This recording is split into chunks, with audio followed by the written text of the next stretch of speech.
of their all the workers. Yeah, so I did actually know this was a thing. But the HR team in my organization, they actually it was really cute. They put up a post on our internal social media platform, and then they encouraged us to appreciate our teams. So I saw the message. Oh yes, I do. Because people, They do everything. your story. Had earmarked, I believe it was $8.5 million dollars to repatriate Nigerians or evacuees who were trying to get away from the war and the unrest in Ukraine. So the local airlines, Max Air and Air Peace, have risen to the call and will be carrying out charter flights. I believe they have about 5,000 eligible Nigerians who need to be returned home to safety. So the first flight landed in the early hours of this morning in Abuja, carrying about 450 people. I believe this flight was from Romania, whilst Air Peace is going to Warsaw in Poland. So they'll be running these flights and bringing people home. I must commend. Usually, every time we say, the government is negative things, I really do want to commend the government this time for being able to turn this around so quickly. And not only are they doing it, but they're doing it with indigenous airlines. So Kudos. well done. I'm happy about And welcome back to all the people. I know it must I'm be just largely hoping. traumatic to have been in that kind of experience. Yeah. For once, Nigeria is better than where you were. Well, some would argue. Well, interesting, right? Because did you see the thing about the Nigerians who were rushing to the embassy who to go and fight for a house?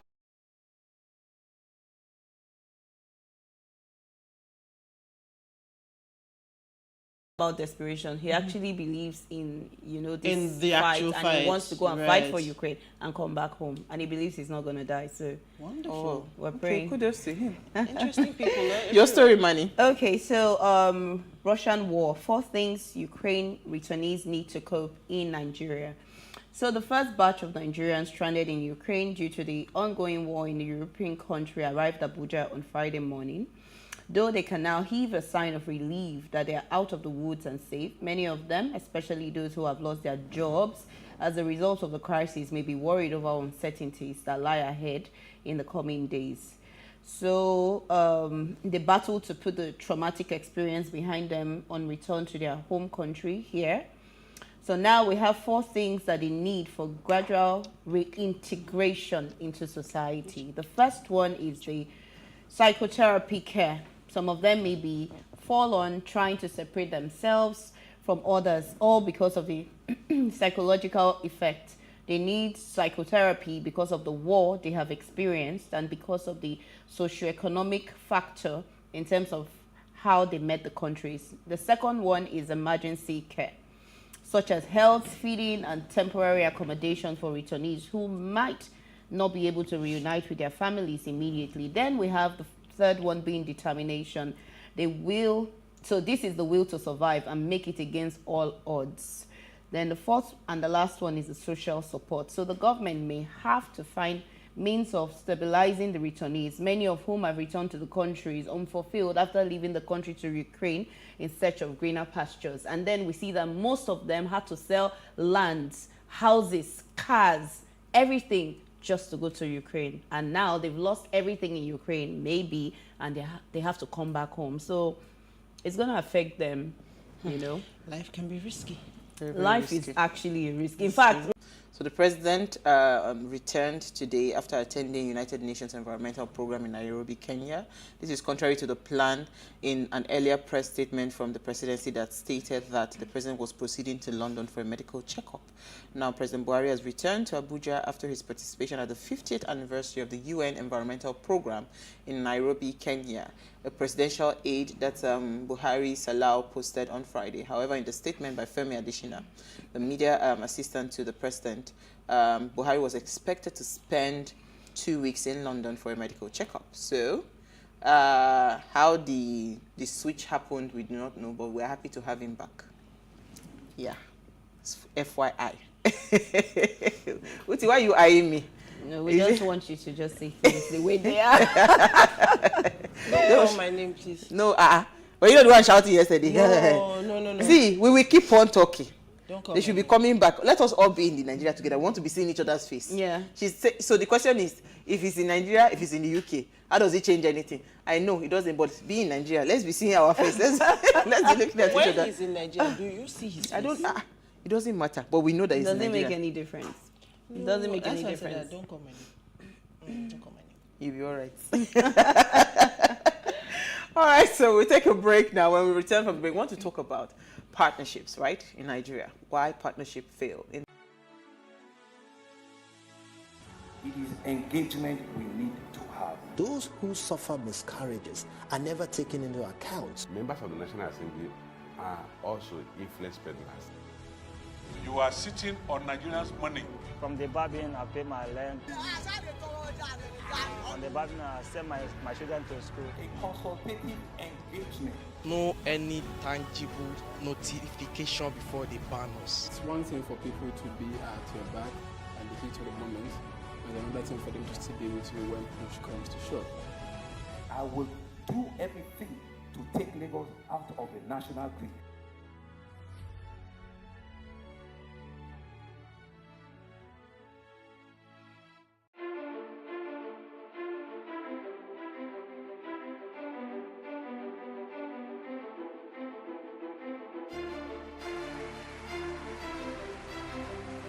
This Medan has been directed to empower 1,000 persons with disabilities in each state in the next 12 months. When I start hearing the shoot of guns. Whatever I've done.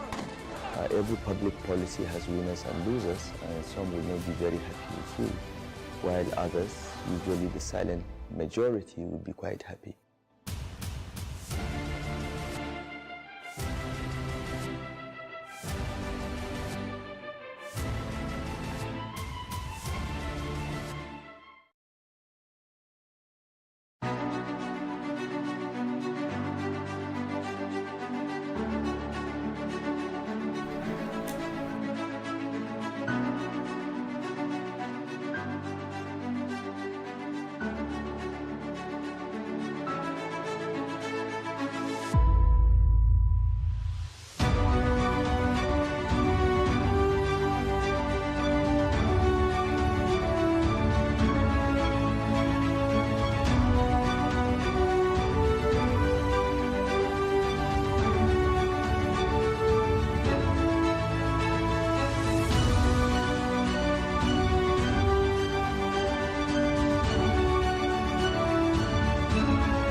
Increase the reach of your events or business services. To advertise on Plus TV Africa, please call 0906 000 5719 or 0909 040 8408 or send an email to marketing@PlusTvAfrica.com. Plus TV Africa. Big stories live here. Hey, what's up, guys? You're welcome to another edition of Plus Event, and I remain your host, Ifeoluwa Oshuke. Yeah.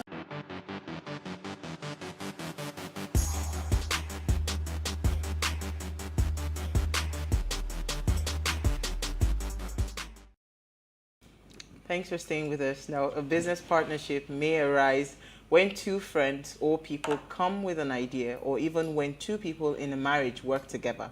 No matter the case, people innately have differences, and these differences can be easily overlooked if the time and due diligence is not done to identify and address them beforehand. So for a business to be successful long term, it requires alignment between two parties and stable management. So what are the factors that cause partnerships to fail in business? Now, please let us hear what you have to say. Remember, you can join the conversation. Send us an SMS or WhatsApp to 081-803-84663. You can also tweet at us at WayShowAfrica1 with the hashtag WayShow. All right, so I'm going to bring in our guest in a minute, but I just wanted to hear your thoughts. Thankfully, I have the person that can bring the legal angle and the person that can bring the business angle. You know, Oti, what are your thoughts? Why business? Why do you think partnerships don't work? I mean, first of all, collaborations are a beautiful thing. Partnerships can be really, really profitable. When I speak to it not working, I think I'll speak to it from the particular climate that we're in. Partnerships here tend to be fraught with several issues because as people, we're naturally distrusting, right? And we were just having a conversation before the show started and said, if you truly want to know the true measure of a Nigerian, give them money. Let them become rich, let them have access to a lot of money, and that's when you see the true person.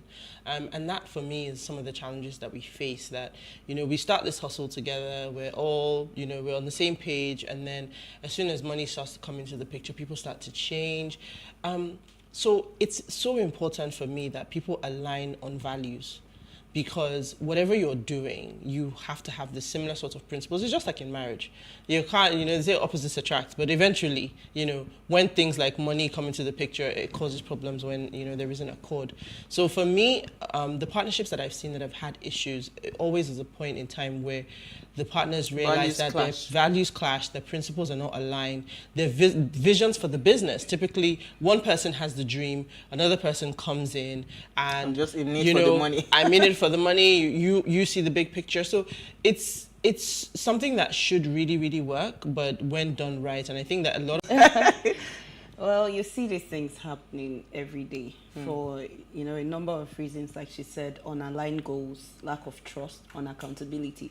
What I see about us in this part of the world is we do not like to be accountable to anybody. Then you see partners thinking that, okay, because I'm a boss, you are a boss, so I don't have to report to you, you don't have to report. So when we have partnerships, when we create partnerships, we always have clauses in the contract agreement, termination clauses, because we know that most partnership will have to come to an end. So we always create these termination clauses, and then once there's a default on anybody's part, then you go to termination. You go straight to terminate the contract. So there are different ways to terminate contracts, from arbitration to litigation, you know, just different ways. But we know that it is very important to create these clauses because these things actually happen. Yeah.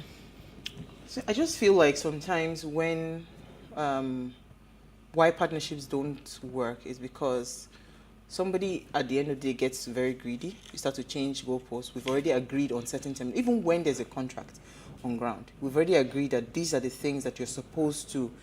It's privileged in the society to achieve their full potential in life through access to formal education.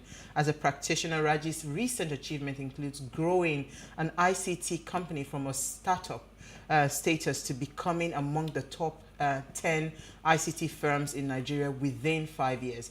Raji is among the CEOs that bags the Guardian newspaper 100 most outstanding CEOs in 2018, as well as the outstanding CEO in 2019 by Vanguard. So we have a great man in our midst. Thank you so much for joining us this evening. Thank you very much. First of all, how was the drive here? Let me calm your nerve. It's quite smooth. Also, the road is free. Free now.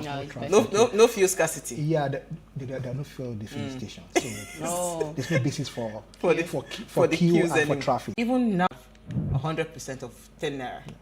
People do not understand the mindset behind collaboration, that it actually gets you farther than if you had gone by yourself. Yeah. Why is this so? Why don't